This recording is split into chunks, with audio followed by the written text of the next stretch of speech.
So when writing with fountain pens, one of the most important things is the paper that you're actually using to write on. For Fountain Pen Day this last year, the Gentleman Stationer released a sample paper pack of 8 different papers so that you'd have a chance to test them before deciding which ones you wanted to buy. So today, I finally opened that up. I'm going to do some writing samples across these 8 popular papers and show the results in a side-by-side comparison. Let's take a look. Okay, so here are the papers that were included in the Gentleman Stationer's Fountain Pen Day paper sampler.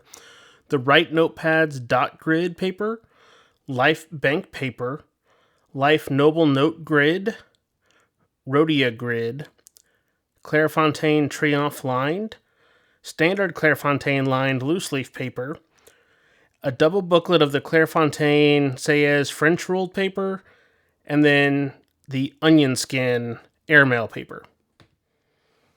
So what I'm going to do here is go down this list in the order that Joe had them prepared, and I'll do a writing sample with a couple, like maybe 3 or 4 different pens, and I'll probably speed some of this up so that it's not, you're not watching me write.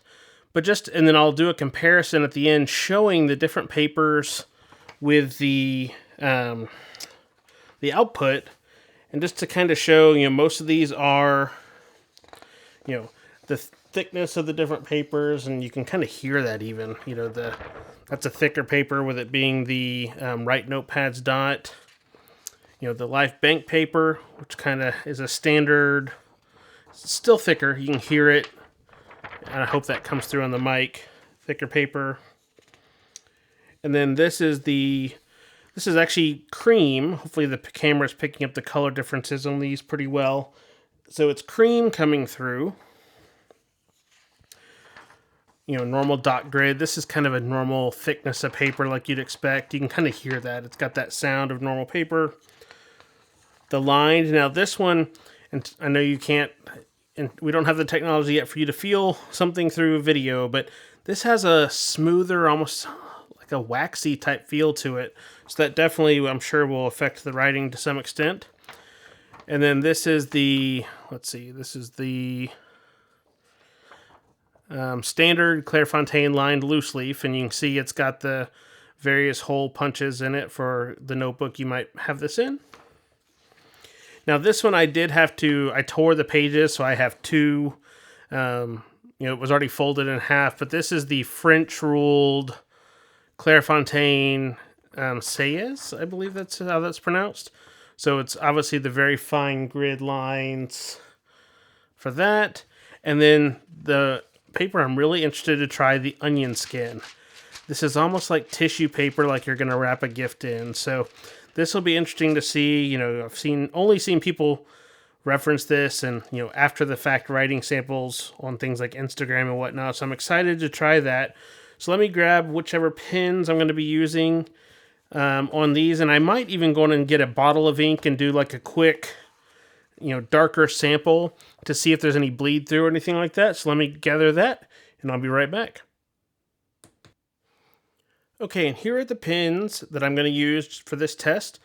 To start, this is not a fountain pen. This is an Otto 0.5mm black rollerball, just to have a kind of different comparison. The Anoto Churchill that has Pelikan 4001 blue in it. Now, the Pelikan inks are generally considered to be drier inks. There's not a real scale of that sort, but that's kind of a common theme in the fountain pen community. The Lamy 2000 that has Iroshizuku Konpeki in it, so a light blue. And then the Kaweco Piston that has the Iroshizuku Toro in it, which is the light orange, just so you have a lighter ink and darker inks. And then for doing just a swatch on the papers, I got the Diamine Earl Grey, and I'm going to be using a little glass dipping rod to just do kind of a little swatch on the paper to show how if it bleeds through with the thicker puddle. So let me get all these written up on all these papers, and then I'll go through them and show comparisons side by side. Okay, I didn't want to bore with the recording together, but this is that onionskin paper that I wanted to kind of record just to show how this works, because I'm very curious, and this is a paper that not many people have probably used. So just to show it real time, because if this has an error, it pokes through or something like that, I definitely want to get that on video. So this is the Life Airmail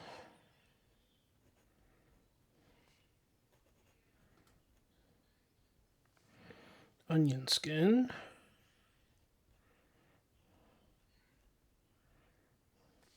And it's an A5 size.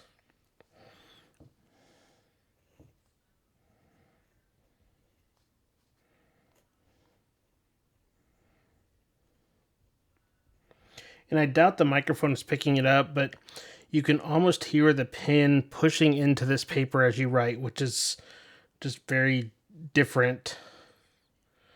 And that's where I was thinking there's a chance something, if a pen was going to go through, it'd probably be the rollerball. But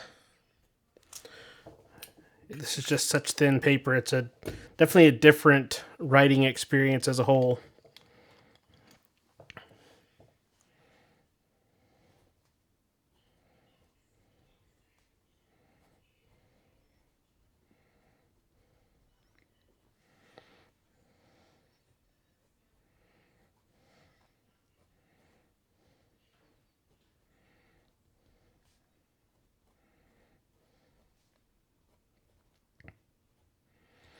It's the Anoda with the Pelican ink. And that's already interesting to see because the Pelican ink is a drier ink, and it doesn't feel that way when writing with it here. It definitely looks darker as well. So here's the Lamy 2000.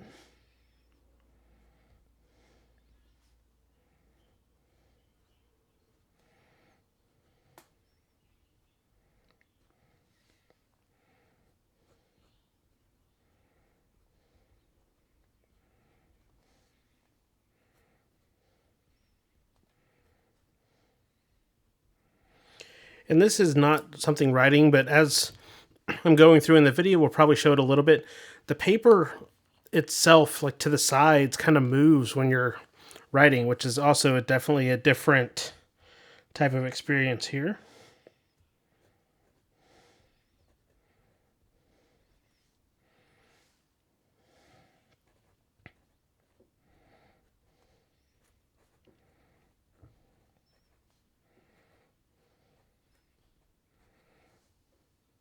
And I will say this is the steel nib.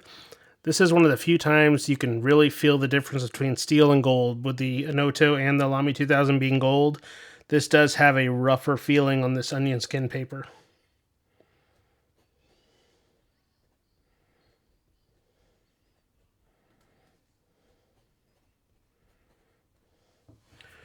Okay, and now for the final part is the ink swatch. Get the little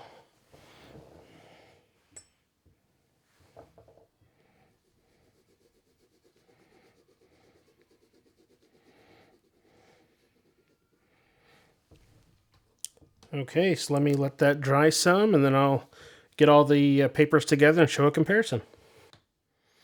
Okay, the last two are still drying on the onion skin and the French rolled paper, but I'm going to start going through these just to show. So this is the, Write Notepads Grid. This is actually the same paper that I have in my hardcover daily journals. So as you can see, this is a stiff paper. It absorbs the ink pretty well.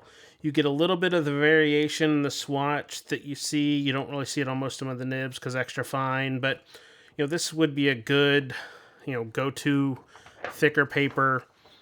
Pretty much no bleed through, even on and really even hardly any show through on an ink swatch. So that's, that thicker paper coming through. So that's the Write Notepads Grid. That's seems so far to be a nice all-around paper. So this is the Life Bank paper. And this one, the colors show really well. The Kaweco on that toe row actually really shows well on this paper. Let's see, for bleed through and show through. A little bit of show through on the rollerball. Slight on the other. Expected, I would call that an expected amount of show through.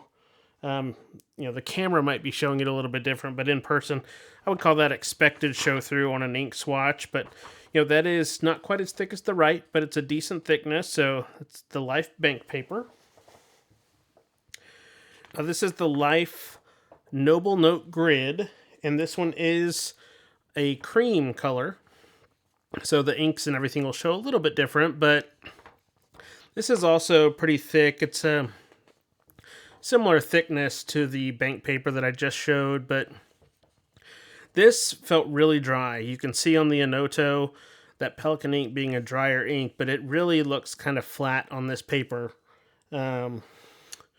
versus on some of the others. And then the Kaweco, that shows the orange well on the cream. The Roshizuku on the Lamy 2000, it also kind of flattens out. It's not as vibrant of that light blue that you'd normally see. So in terms of show through and bleed through, very little to no show through on the writing, expected amount of show through on an ink swatch of a dark gray ink. So overall, that's a pretty nice paper as well. If you like the cream format, that is the only one that's not a white paper. The Life Noble Note Grid in A4. Okay, and then moving on, this is the Rhodia Grid, and Rhodia is going to be one of the more common papers you could find. This normally comes in like a legal pad where you can rip the pages out of the top. They're perforated. So this is a paper that I'm pretty familiar with. I use Rhodia a lot as a kind of comparison paper because it's very consistent, regardless of which Rhodia paper throughout all of their offerings. They're all very similar, so it's a nice comparison piece, but Rhodia kind of flattens colors to some extent. So you see that on the Pelican, it kind of flattens it down, and even the Konpeki a little bit. The Kaweco is showing through a little bit better than I expected on here. Sometimes lighter inks, in my experience, kind of lose some of their pop on the Rhodia paper because of the thickness. And then, let's look at show through. So the writing, hardly any show through.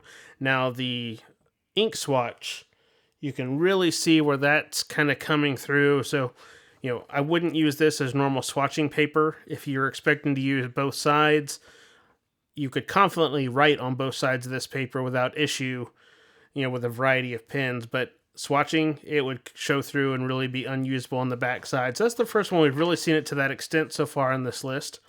But Rhodia Grid. And that's a normal letter size. I didn't mention that. So moving on to the Clairefontaine Triomphe A4 size. This one actually shows the color a little bit better than some of the others so far. This is a lined paper, but the Pelican 4001 has a little bit more of the blue and a little bit of color variation actually showing through, which you haven't seen on the other papers. The Kaweco shows up well with the lighter ink. And let's look for pretty much non-existent show through, and even the ink swatch, there's just one tiny little bit that's kind of showing through. So I would say overall, you could use both sides of this paper with confidence, even if you were doing ink swatches. Now, if you did a bunch, that might, absorb through a little bit more, but for an occasional swatch or something like that, this is a very, very pleased with the results of this. Clairefontaine is also kind of a staple paper that you'd find more readily available, even in like bookstores or some places like that that aren't true stationery stores. That's the Clairefontaine Triomphe A4. Okay, now another Clairefontaine offering. This is their lined Looseleaf. Now this one, by its name, it's meant to be put in a notebook. You're getting it in more of a ream style packaging versus, pulling pages out of a legal pad or something like that. But this, that flattens out that Pelican ink a little bit more. You're not seeing as much variation. You see a little bit on the Konpeki. The Kaweco and the light Toro ink shows through, shows up really well. And this is, no show through on the writing, but there's a little bit more on this Looseleaf paper than there was on the previous one, the Triomphe. So same brand, similar thickness as a paper, but that has a little bit more of the show through. But if you were doing a little bit, I think you could still confidently use both sides of this, especially with it being Looseleaf. If you're using it for school or work, something like that, I think you could use it definitely for writing. You might have to exercise a little bit more caution if you're doing swatching, but you're probably not swatching using Looseleaf in general would be my assumption. Okay, down to the second to last. This is the French ruled Clairefontaine, and I can't read my own handwriting. That's one of the things. Sayes, Seyes. So this is my first time ever actually writing on French rolled paper. That's a different experience on its own that I might have to do another follow up on. Just some, the lining paper formats. I think that might be a useful video to talk through. But in terms of how the ink shows through, you do get some variation on this one, and this one has a smoother feel to it. Not all papers have that. Definitely than the other Clairefontaine, this has just a different feel on your fingers. You get a little bit more variation in the Iroshizuku, the Konpeki there. The Toro shows up really well in that light orange. Let's look for no show through at all on any of the writing, and just the slightest little bit on the swatch. So I think this is another one where you could confidently use all the paper. Now, I did mention this came in, it's a double sheet. So let me grab the other one here, if I can get to it quick enough, to kind of show what this, there it is. So this comes in a double, I guess it would have been this way, a double sheet, so double width format. And I just divided it so I had two sheets, so one for the video, and if I had a mess up or something like that, I could continue to use it. So this would be an interesting format if you had this in a book. I guess if you had a center binding or something like that, but I can't think personally of a use case for that, but I'm sure there's a special need for this type of page format with the French ruling. It looks like you're going to have columns here, maybe for accounting or things like that, where you're keeping a balance sheet. But overall, a decent thick paper. Clairefontaine, Sayes, French ruled A4. And now down to the one that I was most excited about and curious about, this onionskin. Because this is just, you can hear that. That is a nice thin paper. And, the performance, it did better than I thought. Now, I mentioned when filming that part that I did all this writing on this little leather mat. It's like an Amazon $7, just to have something on top of the desk. So when writing there's a little bit of push down into the paper, but it shows some good color variation on the swatch and the Diamine Earl Grey. It kind of flattens out the Konpeki where you don't see any of the variation. It flattens out it flattens out all the inks when writing. You don't really see any kind of variance. The lighter color still showed through decently, but this is definitely a one side of the paper. The rollerball, it almost looks like it feathered on the back side. You don't see it it didn't really look like it feathered on the front. It still has a nice fine line. But on the back side, you see that through. So, I assume that this is an expected one side of the paper because it being so thin, and definitely obviously the swatch shows through almost where you could see the true color from the back side.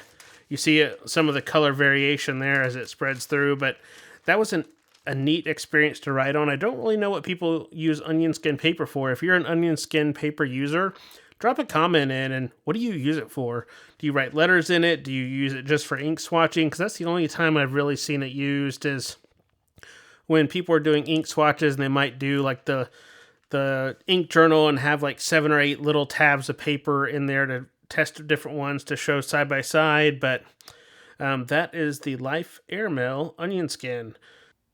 Okay, so that's going to wrap up the paper sampler pack that the Gentleman Stationer released for Fountain Pen Day 2024.